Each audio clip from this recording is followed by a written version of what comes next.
Apple created quite a stir by using the top-of-the-line A9 processor in the iPhone SE. So how does this entry-level iOS option stack up against Apple's flagship iPhone 6s? I'm Juan Carlos Bagnell for Pocketnow, and it's time for a quick comparison.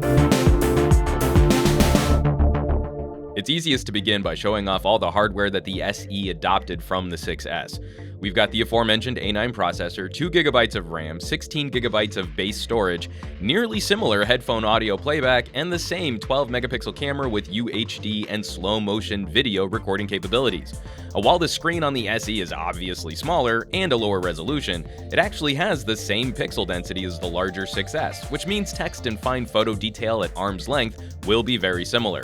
Immediately, we can say that's a pretty great hardware spread for iOS considering the $250 price difference between the two phones. But that's not to say the SE doesn't come with a few compromises. Maybe the most significant to consumers is a significantly lower resolution Facetime camera. The iPhone 6s delivers a 5-megapixel shooter with a slightly wider aperture of f2.2. While the SE drops us down to a 1.2-megapixel shooter with an f2.4 aperture. It's fine for FaceTime calls, but this won't be the most inspiring camera for sharing photos.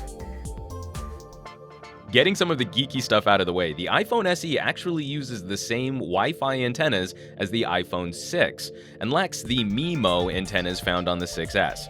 While it's doubtful most people will notice a significant difference, the iPhone 6s will likely have better Wi-Fi connectivity when used with newer routers. The iPhone SE also lacks support for LTE Advanced, which allows phones to use multiple separate frequency bands at the same time to improve connection and speed. 2015 saw a number of smaller markets start lighting up around North America, and carriers around the world have started activating this faster version of LTE, which is supported on the iPhone 6s, and we can assume more markets will be using LTE Advanced over the next 2 years. Comparing the feel of each phone, the iPhone 6s has this geeky cool tweak to how vibrations are served.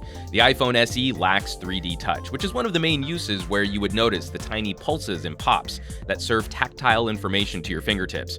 But the Taptic engine on the iPhone 6s also influences the speed and sensitivity of traditional notifications. Another ergonomic difference, the iPhone SE uses an older version of Touch ID than what's found on the iPhone 6s, and it's subtly but noticeably slower at scanning and unlocking the phone using your thumbprint. Talking about those gigabytes, owing to the fact that the SE is something of a starter option for a new iPhone, Apple is not currently offering a top-level storage option. You can choose between 16 and 64 gig, but the iPhone 6s can take you up to 128 gigabytes of built-in storage. Lastly, the battery is smaller on the iPhone SE by around 90 milliamps, which represents less than a 6% difference.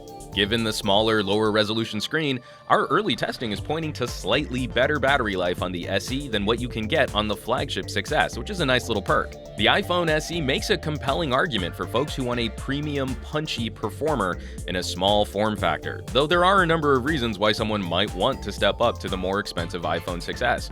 This purchasing decision shouldn't hinge solely on the processor and camera being the same. What's most interesting here is how disruptive the iPhone SE is to Apple's former mid-range strategy, where they still offer one-year-old phones with a $100 price break.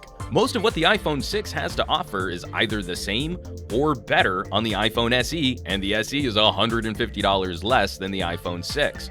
The 6 has a larger screen, and that's about it. We might even hazard a guess that the iPhone SE will handle future software updates and features better thanks to the beefier guts inside. The takeaway here? Though the design is a recycle and a few nicer hardware options are absent, it is kind of exciting to see Apple purposely attack the mid-range smartphone market with some flagship-grade components.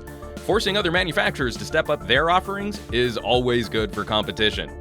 As always, thanks so much for watching. Be sure to subscribe to this channel for more reviews and comparisons like these, and hit that thumbs up button for a little extra positive reinforcement.